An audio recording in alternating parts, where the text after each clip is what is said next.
The ad hoc measures maybe work in the meantime, but what we need is long-term integrated border management system is what is required in the long term.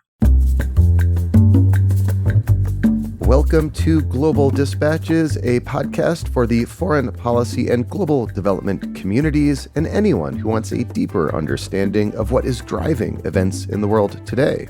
I'm your host, Mark Leon Goldberg. I am a veteran international affairs journalist and the editor of UN Dispatch. Enjoy the show.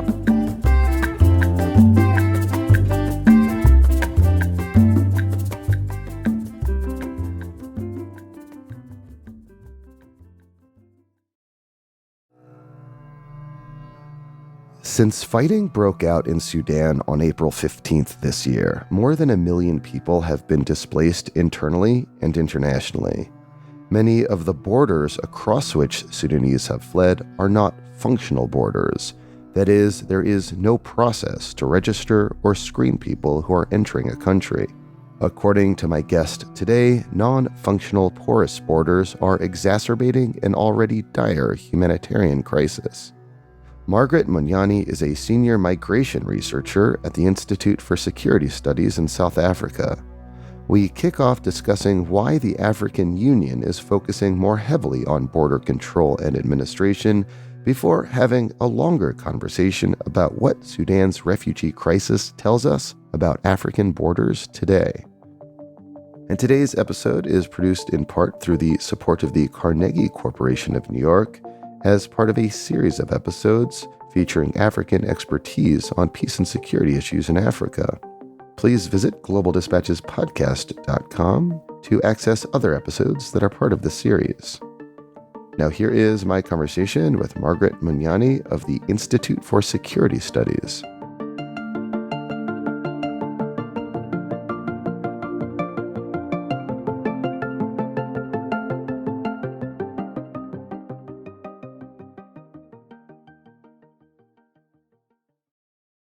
Can I have you explain what we know thus far about the scope of the displacement and refugee crisis in Sudan since fighting broke out in April? Thank you so much. First, I want to express my gratitude for the opportunity to participate in your program and also contribute to this important conversation at such an opportune moment, because just yesterday, there was the celebration of the African Union Border Day, that is June the 7th. The African Union Border Day, what is that? I'd not heard of this holiday. It was instituted in 2011. It was informed by the fact that the borders we have on the continent right now were established by the colonial powers. They're kind of imposed as a part of decolonization, and then in the interest of preventing conflict, because a lot of conflicts on the continent actually are situated at the border zones or in the border areas. So African states then promised to respect the borders, respect them as they are, and not fight over them. So they have been commemorating this day just to remind member states to stick to the respecting the integrity of borders of their neighbors. While we may not agree, because many of these borders, of course, split families, split communities, and so there have been tensions over the years. So it's just a reminder for member states that they need to respect the intangibility of the borders as they are. So the timing of our conversation is opportune, with Border Day having been commemorated. Yeah. We are also speaking now within like the sixth week of this devastating civil war in Sudan, which is causing one of the largest refugee crises in Africa and in the world, frankly, at the moment. What do we know thus far about this refugee crisis, both in terms of where people are fleeing, who is fleeing, and what the broader migration trends have been since the outbreak of this conflict? So over these 7 weeks, there has been massive displacement internally and cross-border, and as well as loss of lives and also injuries. As of 29th May, that is a week ago, IOM displacement tracking matrix records that 1.2 million individuals, that is about 242,000 households, have been internally displaced by the conflict. But the Federal Ministry of Health says as of June 3rd, there has been 780 deaths and some 5,800 injuries. So a majority are internally displaced and are seeking refuge in West Darfur, White Nile, River Nile, the northern states as well. And these are all regions and states in Sudan. Yes. So the internal displacement is not just about the Sudanese. It also includes non-Sudanese who have fled their homes and also relocated to safer locations. So according to the Sudanese Commission for Refugee, they estimate that 150,000 refugees have now independently fled Khartoum to relocate in other parts in the neighboring countries. So people who fled to Khartoum, which was considered safe and stable up until April 15th, presumably that included a number of South Sudanese. They are now just being displaced internally as well, like a layer upon a layer of displacement. Exactly. For now, I'm just focusing on internal and external, and we'll see how other displacements are happening as well. So when it comes to children, because this is very critical, UNICEF also says some 13.6 million children in Sudan are in desperate need of humanitarian aid. So like 618,000. In fact, of those 13.6, we have 458,000 that are internally displaced. Those are kids, 458,000. So children aren't going to school, and some have crossed borders unaccompanied or with parents.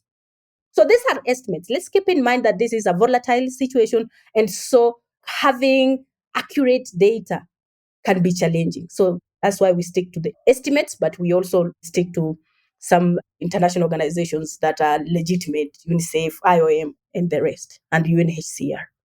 So, what do we know about external displacement, people seeking refuge in other countries? You said 1.2 million have been displaced internally, over 400,000 of whom are children. What do we know about refugee out migration from Sudan? So a majority are moving to the neighboring countries, including Chad.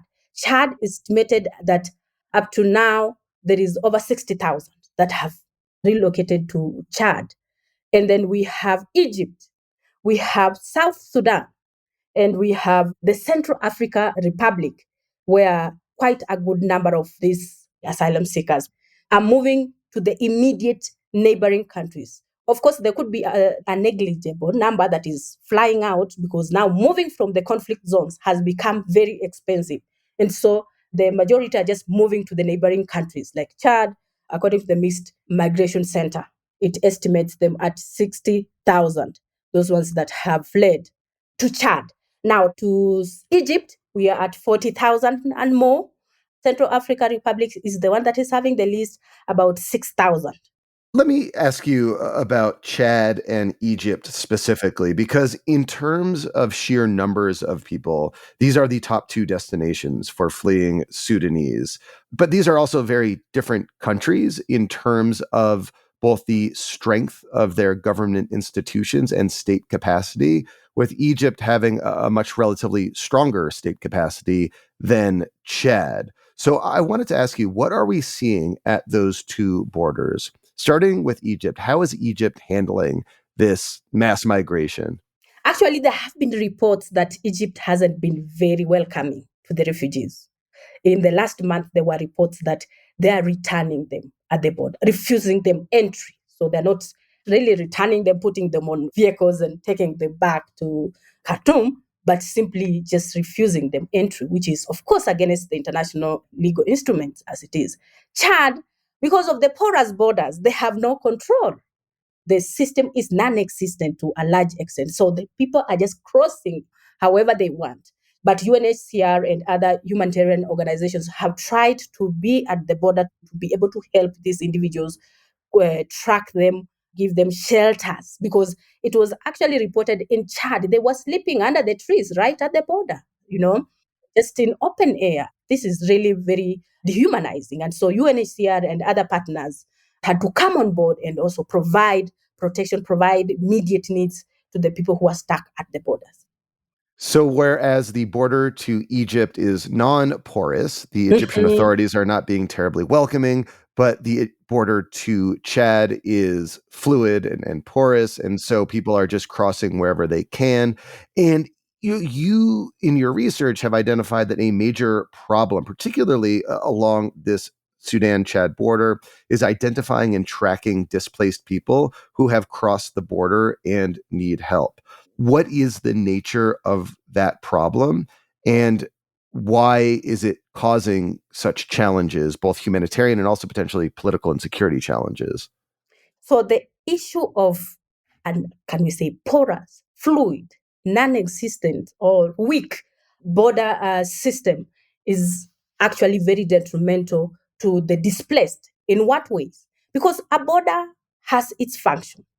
One of the functions is, of course, to sieve those who are getting in and getting out so that they can decipher the desirable from the non-desirable.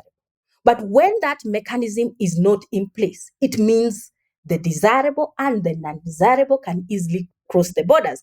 And in the case of Chad, and knowing that the issues around Janjaweed, rebel groups like those ones, and the smuggling, and we understand one thing about this region, not just Sudan, Chad, but in the whole.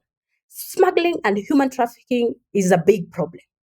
And while it's a big problem legally, as per international instruments, as per those of us who are analyzing the situation. But it's not a problem to those who want to move because smugglers are seen as saviors. So when in fact people look at them as saviors, in what way? They can help them cross borders. Like in this case, the government is absent. So they need to cross borders and go to better, more, even go beyond Chad, go beyond Egypt. So these smugglers come in handy. But we know they are only saviors to adults or those who are interested in securing the services. But imagine children who will be hijacked at the borders with these entities. And some that have been, today I was just having an interview where you realize that they're even kidnapped at the borders and their body parts trafficked. So if borders are not effective in the sense that there are no rules, there are no regulations, there's no system, there's no manpower, there's no physical structure like a border post where people can go through, have their documents checked, or if they don't have, then they can be identified. And remember that the international law also prohibits persecution of the victims of trafficking. And smugglers are aware of this. And so, what do? When they are caught at the border? They are likely to pass as victims. And we saw that in like the early 2000s in the Darfur genocide, in which, the Janjaweed would very much cross the border into Chad and attack displaced populations there as well. Are you seeing thus far in like the 6-7 weeks of this conflict evidence of cross-border attacks that are owing to the fact that Chad has no real border control mechanisms? Of course, there has been spillover effects, not just in Chad, but also Central Africa. There are also the smugglers. And so Janjaweed, to some extent, in the last 7 weeks, has been having what I can say a field day because there was nothing in place. What we see is ad hoc UNHCR coming on board, IOM, and the government is completely not on board. And so it is now left in the hands of international humanitarian organizations. And the mandate of this organization can just go as far. They cannot now impose statehood. They cannot provide the kind of security. They don't have that responsibility of sovereignty as states should uphold. They can just provide food, immediate needs. And so, yes, in the immediate borders where they're crossing from Sudan to Chad, there has been some spillover in those places. It has been reported in the media recently. And you also mentioned that there is layers of displacement, that those who were already displaced are being displaced a second or a third time. But there is also those that what we are calling involuntary immobility, that those people who want to move, but they can't. They might need to leave but are constrained or unable to do so because they do not have the resources and the price of traveling has become way too much. So it's become one of those groups that is really neglected in this whole debate because like questions revolve around where are people moving to, but well, we are not talking about these people who are unable to move because of these circumstances. They are just unable to move. Then we have people who are being internally displaced for the first time, not the second time. and is on a large scale. And then we have the existing IDPs that we had spoken about. Now, we also have to think about the Sudanese refugees outside of Sudan who were already there in Chad, who were already there in CAR, who were already in Egypt. And they were hoping that the situation back home will calm so that they come back. But now we see 7 weeks. So what is happening to these ones that were already outside? Then it means the prospects of safe return and reintegration also remain bleak in this case. One last one that I want to mention is now the onward movement of Sudanese who are already abroad. Now that the situation back at home isn't allowing for safe return and reintegration, then they're likely to start now thinking about potential of onward movement to other countries, maybe to the southern part of Africa, maybe to Europe. And are we seeing that yet? I mean, that was certainly what we saw in Syria, which is by population a smaller country than Sudan, but was a wealthier population than Sudan. You know, you saw that first movement of Syrians to Turkey and then onward to Europe in really tremendous numbers. Do you expect that same onward trajectory from Sudanese who have, say, made it to Egypt? Do you expect just large numbers of Sudanese in the coming weeks or months to want to go to Europe? And if so, like, what would that route look like? Actually, there is a high prospect. I might not say the numbers will be large or not because onward movement is dependent on resources, on one's resources. Right now, they're getting that immediate care from the international organization. So, and the conflict is just 7 weeks, which is too long to fight.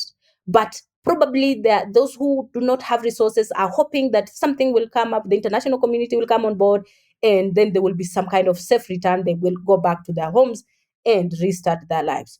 But if it persists, remember the Mixed Migration Center has a very good research on this, which shows that among the intercepted individuals or persons from Africa at the Libyan border, actually Sudanese.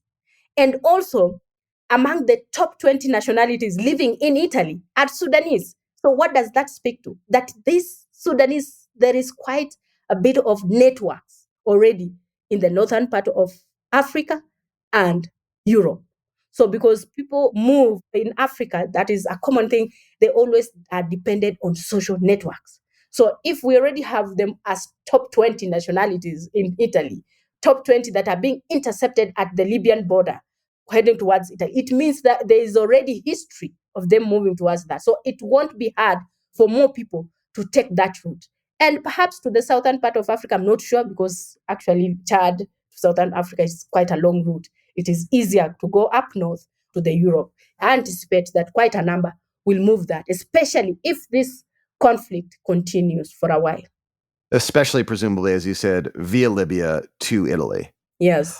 In the coming weeks, assuming this conflict persists and grinds on and anything can happen, but it's not looking good at the moment. There's yet another failed humanitarian ceasefire that happened in the weeks prior to us chatting.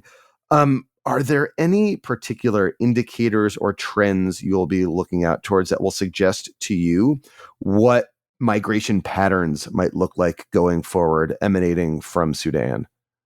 The numbers are likely to increase, especially right now, not just because creation of safe pathways, and already that some international organization in conjunction with the CSOs, the community-based organizations on the ground are already creating that. So to allow those individuals like I spoke about who are willing to move but can't move, if they are assisted, there is going to be a surge. Actually, the Horn of Africa, it has always been a top contributor of refugees or internally displaced people on the continent and globally.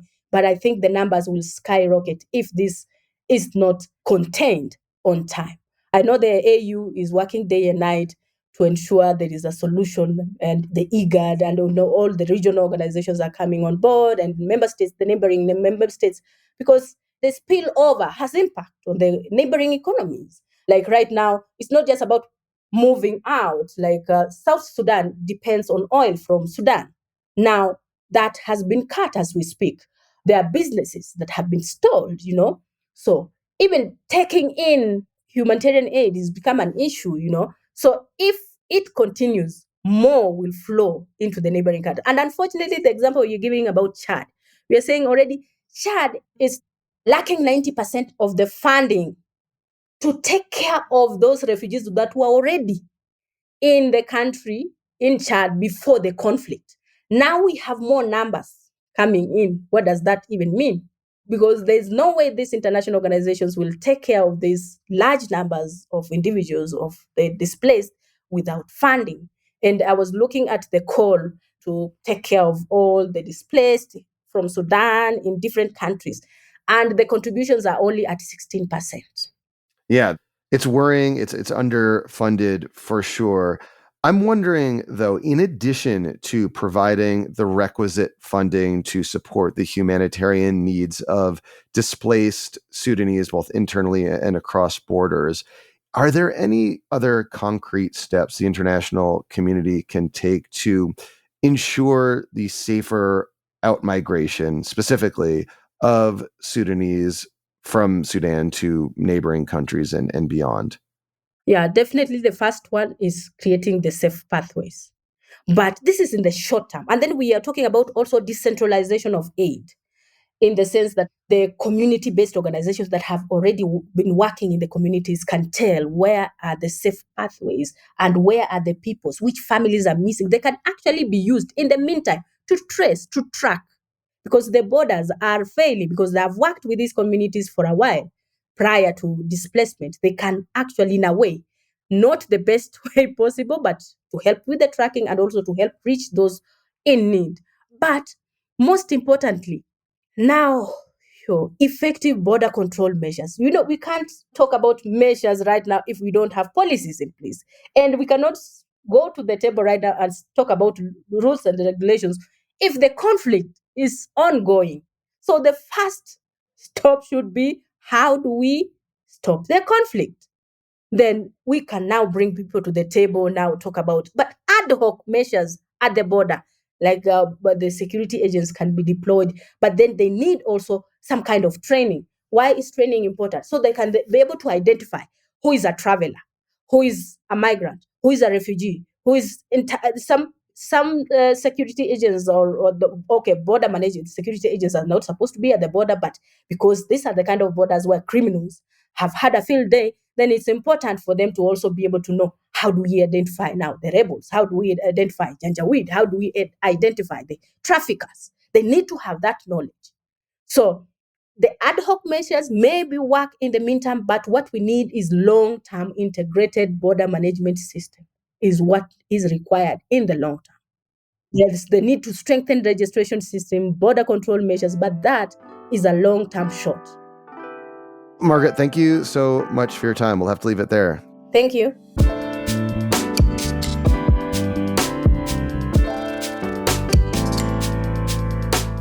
Thank you for listening to Global Dispatches. Our show is produced by me, Mark Leon Goldberg, and edited and mixed by Levi Sharp. If you have questions or comments, please email us using the contact button on globaldispatchespodcast.com. Before you go, do take a moment to show your support for the show by becoming a premium subscriber. If you're listening on Apple Podcasts, you can do so with a couple taps of your thumb. If you're listening elsewhere, you can go to patreon.com/globaldispatches. We rely on support from listeners to continue to do what we do far into the future. And by becoming a premium subscriber, you will unlock access to our entire archive of hundreds and hundreds of episodes. Please rate or review the show on Apple Podcasts.